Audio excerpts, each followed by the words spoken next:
are stories in the Old Testament about a boy named Daniel. A large country called Babylon invaded Israel, where Daniel lived. Israel was defeated, and sadly, many of its people were taken captive.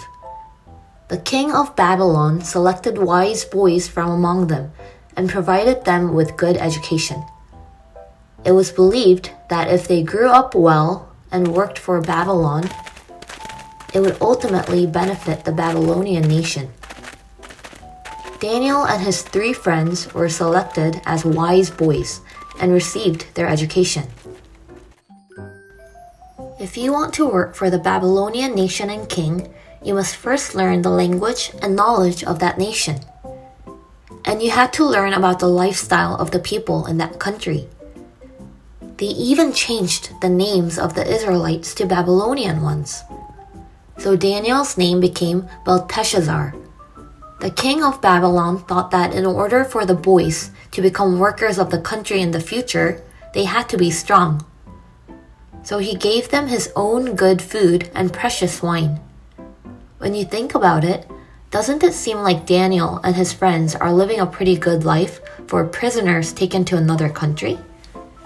I think people were jealous of Daniel and his 3 friends living in such a nice palace, getting good education, and eating good food. But actually, Daniel and his friends weren't happy about living like this. In order to live as a holy people according to God's will, the Israelites distinguished and moderated what they ate and drank on a daily basis. The king's food looked appetizing to anyone, but it was not food that God permitted to eat. So Daniel and his friends got together and made one important decision. Even though we are brought into captivity and speak the language of the Babylonian nation and the name of the Babylonian nation, we are God's people. Let's try to live a holy life. They decided not to eat the good food and wine the king had given them. Anyone who was taken prisoner could have thought this: we just have to eat what we are given. How can we keep God's will with food? So this decision must have been a very difficult one for Daniel and his friends. Daniel spoke to the king's official. We will not eat or drink the palace food or wine provided by the king. Please give us only vegetables and water. When the king's subjects saw the captive saying these things, they would have been rightly angry. However, God changed the mind of the servant to view Daniel favorably. But he was worried.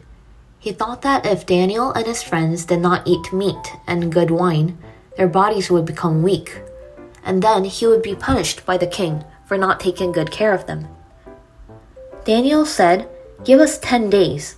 Please watch our faces to see how different we are from other people who ate the king's food when we ate and drank only vegetarian food and water." The servant gave permission, and Daniel and his friends followed God's will by eating vegetarian food and drinking water for 10 days.